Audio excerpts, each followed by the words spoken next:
Magandang gabi po mga kabayan ko po, mga Karilto kabayan. Ito po mulang yung Karilto kabayan, Chris Villanueva po mula po dito sa Kingdom of Saudi Arabia po.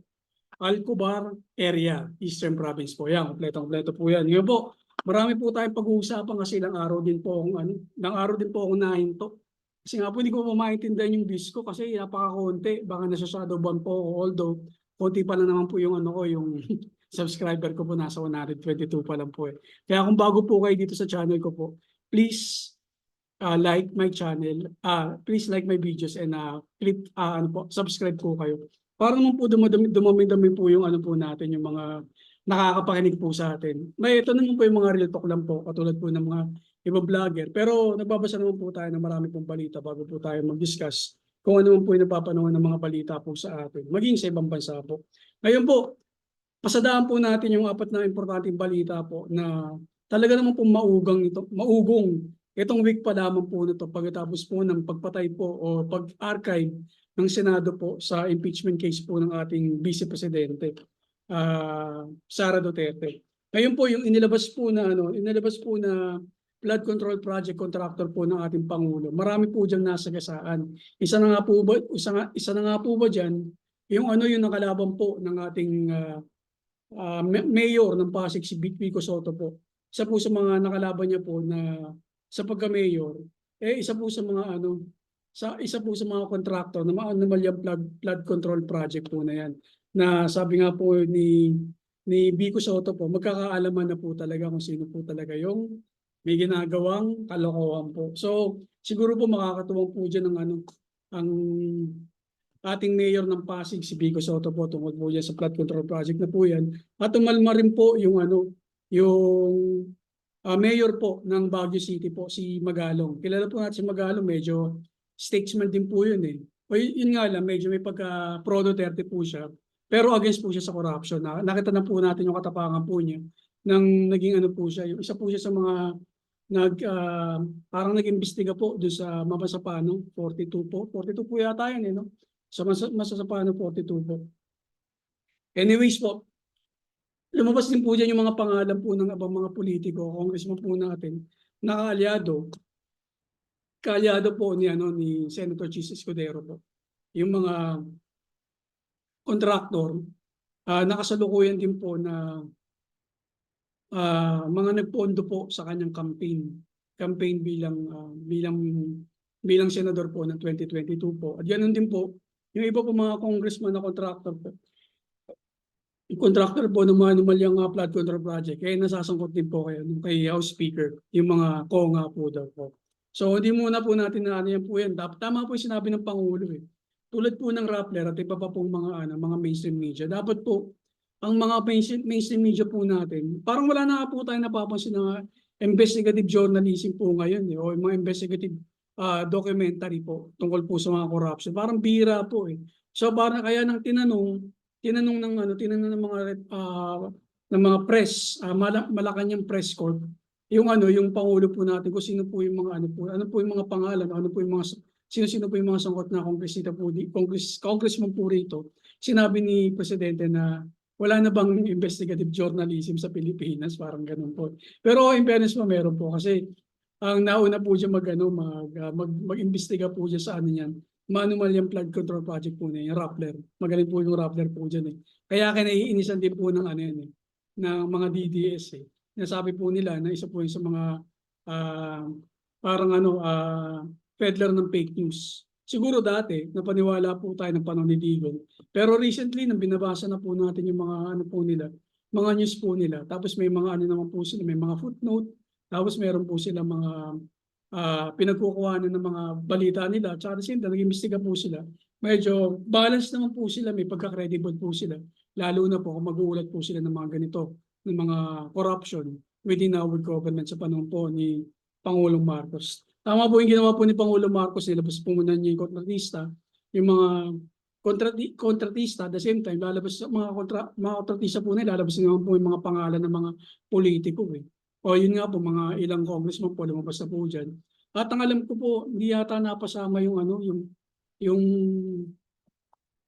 pamilya ni Bongo. Samantalang na mga previous admin, nakasama po yung pamilya ni Bongo na sa mga Yun nga po, yung may mga malalaking project na nakuha sa gobyerno. Anyways po, ano naman po, sundan naman po natin yung nangyari po sa sa satire po ni Vice Ganda. Para po sa akin, wala naman po masama sa sinabi po ni Vice Ganda. Kasi komedyante naman po talaga siya. Mahilig po siya sa mga ganyan, may parinig sa mga politiko. So, kasanayan na po natin yun. Although medyo may pagka-sensitive yung sinabi po niya kasi nga, although wala naman pong direkta na pinangalanan, although yung sa DDS meron po. Kung sinasabi ng mga ibang mga supporters po niya, ni Digong, ni Presidente Digong, tsaka ni Sara, o ng mga Duterte, ng mga Duterte families na medyo sensitive, wag po tayong balat sibuyas. Hindi po sensitive yung ginawa po niya, satire po tawag doon. Tsaka kung may pagka-sensitive man po yung yung joke po ni ni Vice Ganda, okay lang po yun. Kaysa naman po sa ginawa po ni ni, ni Pangulong former President Digong, ng mga panahon niya na mayor pa lang po siya, tsaka ng president po siya. Hindi naman po siya nagpapatawa, talagang seryoso po siya. Di ba po yung pagbibiro niya po dun sa sa na-rape na babae na sana una muna daw ang mayor, na-rape na napatay pa, di ba? O, yun po ba hindi pagiging sensitive po yun? Although nag-sorry po siya, kaya lang, too late na. Nang sinabi niya pong minura niya po yung Papa ng Katoliko, di ba? Yun po ba, pwede natin sabihin na hindi sensitive. Di ba napaka-sensitive niya kasi sa ibang mga Katoliko, mga Christian na naniniwala sa Papa. Siyempre, parang pinakamataas po nila eh. Tapos sasabihin, minura-mura mo lang. Di ba? Parang kakaiba naman po yun. Tapos sasabihin niyo, be sensitive. Parang parang double standard po talaga yung mga yung mga Duterte. Mga Dutertads eh. Tapos, yung nakakatawa naman po talaga kasi yung mga ginawa po ni Sara, ni Vice Ganda, yun po yung mga pangako ng Pangulo po, dating Pangulo po natin, na hindi niya po nagawa. Katulad po yung pag-jet ski po niya, di ba, sa South China Sea para sumahan po yung mga isla sa bawang masinlok, hindi naman po niya nagawa. Di ba? Pero later on, sinabi niya joke lang. Hyperbole lang po daw. Syempre, niniwalaan ka na tao na ganun ka katapang. Na talagang babanggay mo yung mga Chekwa eh. Kaya ka nga mas binoto eh ng mga Pilipino yung iba. Tingnan nalaman na joke lang po yun. Kumbaga parang maybe some of your previous voters, kasi pag nagsinungaling ka once magagawa mo pa rin yun yung sa mga susunod. Kahit sabihin mo joke. Half-meant po kasi yun eh. Diba? Parang pinasakay mo lang yung mga bumoto sa'yo, nakala nila matapang ka pag sa mga Chekwa. Yung pala, sunod-sunuran po tayo sa mga Chekwa, di ba? Gusto niyo nga po maging gusto pa nga maging probinsya ng China ng Philippines, sabi niya ni Digong. Tsaka talagang pinabayaan niya po yung Pilipinas sa kamay po ng mga Chekwa. Tingnan mo, lumagana po yung Pogo, hindi naman po daw mabibiktima ang Pogo sa mga Pilipino sa Pogo. Yung pala, yung mga illegal gambling. Biktima po mga Pilipino pati sa mga scam, crypto, sa mga scamming ng mga Pogo tulad po ng cryptocurrency, mga online laba para mga ganun po ba. So, part po yun ng mga Pogo. Although kumikita po yun, kaya lang, mas marami po yung tinubo po nila kaysa sa kita po ng Pilipinas. At parang mas marami pa po yung tinubo nila kaysa po sa naitulong po ng Pogo sa Pilipinas. Kaya nga po pinaban na po yun eh. Kasi kung maganda pong ang result po yun, sana hindi po pinaban yun. Kaya lang dami. May mga illegal trafficking, may mga, di ba? Ganun po yung mga nangyari. So, yun yung pangalawa po natin. Yung sa kay Vice Ganda, sa pagbibiro niya po against po sa mga Duterte, tsaka yung flood control. Yung pangatlo naman po yung demolition job po daw against sa Senator Cheese. Di ba? Sabi niya po, yung bakit ang tinititigan niyo lamang po ay 1% ng 99% ng flood control project. Yung 1% po ng 99% ng flood control project, anomaly, yun po ay 5.1 or 5.5, di ba po ba? Malaking bagay po yun, ilang eskwelahan na po ba yun? So, indirectly po ba, yung pagkakasabi po niya yun, inaamin niya po ba na meron po siyang kinalaman nga po doon sa po na yun, flood control project po na yun, na sinasabi po nila na very anomalous. Diba? Ano po ba yun? Indirectly po ba na pag-amin na po ba yun? O hindi? Tsaka, walang babat-bat po si Senator Cheese po kaya irony po po. Siguro kaya po ito yung nagpaparamdam na po sa sa Congress eh. medyo ito na po yung umaatake po ngayon kay Cheese tungkol po siya sa mga sinasabi nga po niya against sa mga House of Representative, di ba? So, hindi po natin alam kung sa mga susunod na araw po ba magagampanan pa rin po ni Cheese yung pagiging banal po niya makakonstitusyon po, di ba? Lalo na po na marami pong nainis po sa kanya, in particular yung mga edukadong tao at mga nakapag-aral po ng mga tao at saka mga neutral. Na isa po siya sa humarang po para madinig po yung impeachment case ng ating Vice Presidente. Kahit ano pong lusot po nila, kahit ano pong pagtutwist po nila ng salita, ibig sabihin lang po talaga nun, pro po sila para patayin po yung impeachment.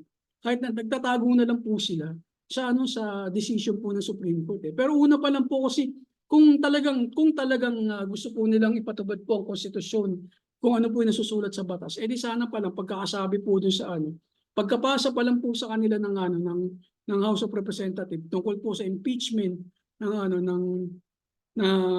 Vice Presidente, dapat nakalagay po doon forthwith din yung pag-trial po nila, madalian immediately. Di ba? Ang ginawa po nila mula February hanggang August o June o after that August na. Tapos pilit pa po talaga nila nagkakaroon po ng ginawa po nilang ponente si Ka Marcoleta o si Senator Marcoleta. Talagang pilit po nilang pinapatay o motion to dismiss. Kaya lang, nautakan din po sila ng dalawa po nating senador o sabihin na po natin 4 na senador, 5 senador po na talaga na matatalino rin po talaga. Lalo na po si Senator Ping Lacson at si Senator Soto. At yung the rest po, idol ko naman po si Rize, maging si Bam. Talagang pinaglaban po nila. Nakita ng tao na talaga na doon din po sila sa pagkampi po sa tama. Kasi kahit sabihin mo po na nagdesisyon po yung Supreme Court tungkol unanimous decision po nila tungkol po sa 1 year bar rule ng House. Iba pa rin po yung mentality ng tao lalo na po yung mga hindi uto-uto ng mga Duterte. Bakit pinipigilan na magkaroon ng impeachment case para maiharap po yung may present po yung mga ebidensya against the president. Kung wala pong ebidensya, edi may bilang naman po sila. Pwede po nilang i-acquit, di ba po ba? Ang problema, hindi pa po nagsisimula, wala pa pong nauungkat ng mga ebidensya. Ang ginawa po nila, na po nila, in-archive na po nila, hindi nila kayang i-dismiss Kasi hindi naman sila in the first place, hindi pa po sila nag-convene yung mga nanalong mga senador. At saka hindi po sila nag-convene as impeachment court at saka mga impeachment judges. So nagkaroon sila ng problema kung paano lang i-dismiss yun kasi wala naman sa internal rule ng Senate po yun. Diba? Yun sa sinabi po ni Senator Lacson. So hindi nila maipilit kasi otherwise baka magkaroon po ng grave abuse of discretion at saka ang move po nila, baka move po yun ang constitution sa ginawa po nila. Tsaka paano sila mag-decide na motion to dismiss in the first place. Ang sinasabi po ng Supreme Court, parang wala silang karapatan na maging impeachment court. So anong gagawin po nila, di ba? So magaling po yung yung mga opposition So yung sa mga move nila, kahit ang matatalino po sila doon din po sila nasukol sa sinabi ng Supreme Court, di ba? Hindi sila pwede mag-motion to dismiss kasi wala sa rule po nila yun sa Senate. Hindi naman po sila pwede mag-dismiss kasi hindi po sila pinahintulutan na kumbaga parang hindi po sila parang hindi sila kinikilala ng impeachment court ng Supreme Court. So, nagawin nila. So, gumawa sila ng isang paraan para hindi po ma-dismiss pero hindi naman po ma-open na palagi. The motion to archive, ang ginawa po nila. So, pumasok po sila doon. Sabi nila wala silang authority. Pero ang ginawa po nila, minuso po archive po nila. Doon, may authority po doon sila. So, di ba parang confusing Wala silang authority towards impeachment. Pero in-archive po nila yung impeachment case. Wala po kasi silang lulugaran So, pumayag na lang po para may middle ground po sila Yung position tsaka yung majority. Although gusto daw ni Robin, kailangan aray. Yung gusto kasi nila dismiss o hindi pumayag. Di ba? Magandang balita na rin po na ibinigay po ni Robin Padilla yung amendment ng Constitution kay Kiko Pangilinan. Maganda po yung kasi kahit papahan si Kiko, attorney. Si Robin Padilla, ex-convict, di ba? Parang hindi naman nakapag-aaral ng batas. Bakit ibinibigay sa kanya yung amendment of Constitution? Ano mo kinalaman Eh mga humawak po yun dati, mga attorney. Tapos ibibigay nyo lang po dati sa ex-convict na ano, na artista. Hindi ko pa minamatay ang artista, pero alam naman po natin si Robbins, lagi na po sinasabi na hindi po siya attorney. Di ba po ba? Hindi po siya maalam sa batas, pero nandiyan po siya sa Senate, sa Senate, para yun nga po, pag, isa po sa mga hangarin po niya, maging tagapagtanggol ng mga Duterte. Kahit sinubing nga po doon siya ng buhay, amoy Duterte pa rin po siya. Hindi po siya nandiyan sa Senate, para sa mga mamamayang Pilipino per se. Yun po yung pangatlo po natin, yung sa demolition job po kay Cheese. Demolition job po kay Cheese. Ang galing po ng Pangulo po natin. Wala man siya binabanggit na ano, wala man po siya binabanggit na ano na pangalan. Pero unti-unti po lumalabas po yan sa mga pangalan po ng mga kontratista. So nandiyan, sagot po yung pangalan po ni Senator Chis Escudero. So yun po yung pangatlo. Yung pangapat naman po siya, sabi po ng ating Vice Presidente na ano yung ano po ba yung sinabi niya po rito? Yung pagkakasabi niya po dun sa mga frustrated na Pilipino po yata. Kaya hanapin po natin. Ayun yung, kaya po siya nag-world tour kasi nga po daw kasi sa mga frustrated po daw ng mga OFW. Hindi ko masyadong naintindihan po yung sinabi po niya, hanapin nga po natin. Sara Duterte, frustrated OFW. Hindi ko po alam kung bakit niya po nasabi yun.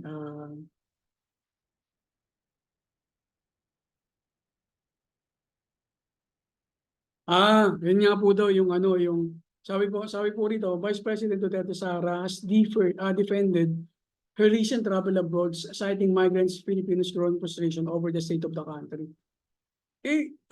Kung sabihin na po natin may frustration po yung mga Pilipino tungkol po sa nangyayari po sa ating bansa, ay hindi po dahil yung sa Pangulo po natin o sa nangyayari lang po dahil na sa pangunguna sa ano po natin, sa nangyayari po ng corruption sa ilalim po ng ating Pangulong Bongbong Marcos.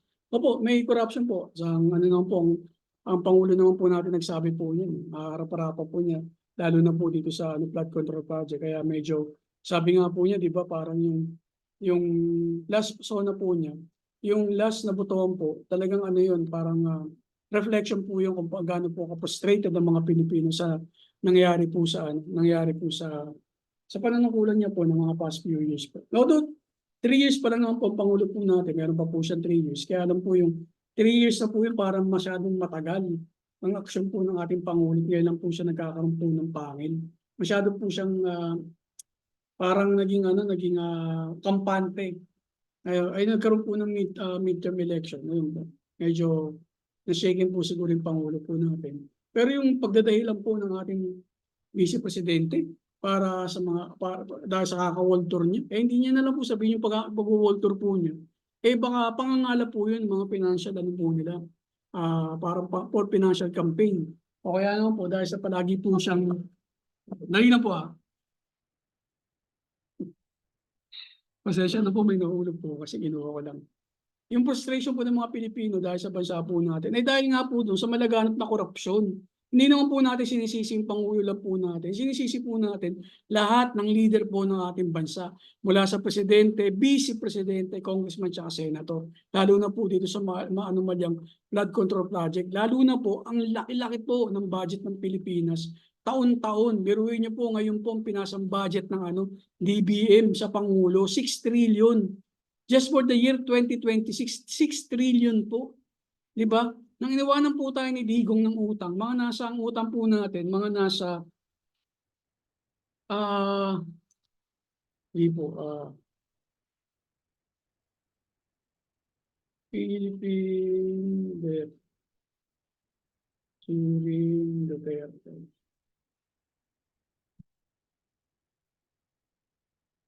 Ngayon, nang iniwanan po tayo ng utang ng ating Pangulong Duterte, accumulated na po ito from the time of Manuel Quezon po yata hanggang sa panahon po ni Digong.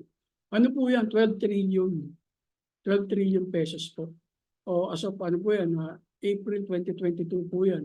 So, ng panahon na po ni Marcos, sa utang na po natin ngayon, parang nasa 16 na po yata.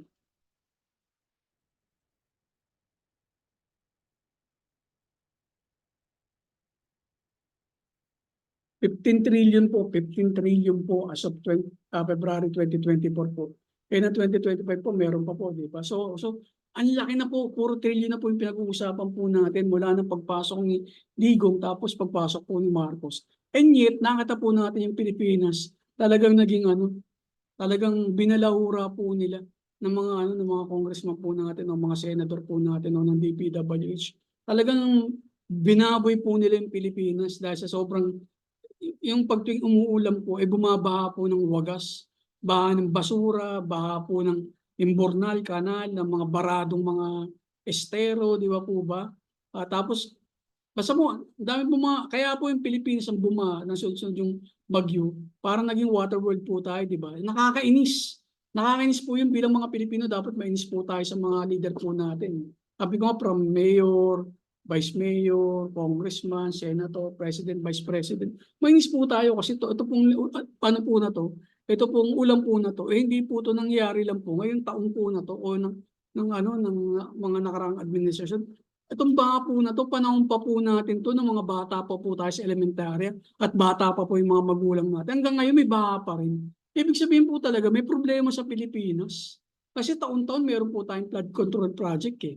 Di ba? And yet, di naman po natin nakikita. Ito po mga ano na to, mga project po na to, ito yung pinakikinabangan na maibulsa po ng mga mambabatas po natin o mga nasa kawani ng DPWH. Alam po nila kung paano nila gatasan ng gobyerno ang kaban ng bayan kasi nga tinanggalan po sila ng pork barrel. Tapos ngayon naman, kumukuha sila sa mga budget ng mga departamento katulad ng Department of Education, Department of Work and Highways, o sa Department of Agriculture, baka kumukuha rin po sila, di ba? Yan yung mga malalaking pinagtutuunan ng budget ng bansa DepEd tsaka yung DPWH Pero kahit na napakalaki, trillion-trillion po yung budget, wala naman po tayong nakikitang pagbabago. Kung hindi po papasok ang mga private company, ay wala pong matatapos ang magandang mga proyekto sa bansa. Kung aasa lang po tayo sa mga politiko po natin. Di ba po ba? So, maganda po yung nangyayari po sa Pilipinas. Both parties po, both side po, yung DDS at saka yung anti-DDS po. Talagang yung anti-DDS nagsama-sama pink, dilaw, tapos mga Marcos So, at saka mga neutral So, tinitignan po natin kung both sides po ba talaga may corruption. Ayun naman po yung ine-expose po lahat ng lahat po ng mga vlogger o mga ordinary citizens po nagpo-post po sa kanilang vlog. Yun po yung pinakamagandang nangyari po sa ano po natin sa kasalukuyang panahon po natin. Kumbaga information nandiyan po. Kaya lang dapat nasasala po natin, otherwise maliligaw po tayo. Kasi iba po dyan, nilalaro lang po yung utak po natin para magalit po tayo sa gobyerno o magalit po tayo sa mga DDS o mga Duterte. Pag hindi po tayo mapanuri, ang pagparang po kasi ng panunuri, base po sa sinasabi po ng mayari, si Sara Duterte. Di ba? Mga usually mga vlogger naman po mga vlogger o mga mainstream media, kumukuha po sila ng mga balita tungkol sa mga sinasabi ng mga spokesperson po ng ni VP Sara o ng ating VP pa nagsasalita po siya o nagsasalita si Pulong, di ba? O si Nicolas Torre dito, yung PNP chief po natin, o nagsasalita yung Pangulo, nagsasalita yung palace spokesperson. Doon po nakakakuha ng mga balita o nagkakaroon po ng session sa Senado tungkol sa impeachment o Congress. Pag napapanood po natin ng buo, makakapag-conclude makakapag-gawa ka ng kwento Based po doon sa napanood mo. Unlike po doon sa mga pinakikinggan mo lamang po na putol-putol ng mga videos, hindi mo alam kung ano po ba yung sinasabi po nila. Dahil for content nila, purposes na po nila. Kahit na po yung simpleng mga salita po na dinab o yung mga sinabing mga three-liners lang po, na hindi po natin naintindihan, pero parang ang atake po niya, anti-government po siya. Pinopost po yun ng mga may pagkasintu-sintu rin po mga Duterte followers na hindi po marunong manimbang po ba ng mga impormasyon. Pinopost po nila yun. Iba po doon, matatagal na, nire-recycle din po nila. So, mga ganun po ba? So, dapat po mapanuri po tayo sa mga ganun. So abot po yung diniscuss po natin kay Vice Ganda, demolition dyan po do kay Cheese Escudero, yung frustration ng mga Pilipino kaya lagi po nasa world tour mode ng ating Vice Presidente, tsaka yung mga contractor po ng flood control project. So yun naman po mga kaibigan, mga ka-Real Talk, kabayan po, ilan po muna pag-uusapan po natin sa mga susunod. Medyo pag-uusapan pa po natin po yung mga iba pong napapanahon pong balita. Mag-ingat po tayong palagi at huwag po tayong makakalimot. Magpasalamat po sa ating Panginoon Diyos at magpasalamat po at humingi po ng tawad sa lahat po ng mga nagawa po natin mga kasalanan. Ganun din po manalangin po tayo bago tayo matulog sa gabing ito at paglooban po tayo ng mga isang kapahingahan po at sa araw po ng bukas bigyan po tayo ng panibagong buhay at lakas para mapapatuloy po tayo. Nakikibaka para sa ating sa ating pamilya habang narito po tayo habang mga ka-OFW ko narito po kami sa abroad para sa aming mga pamilya sa kinabukasan po nila. So magandang gabi po at ingat po tayo palagi at peace!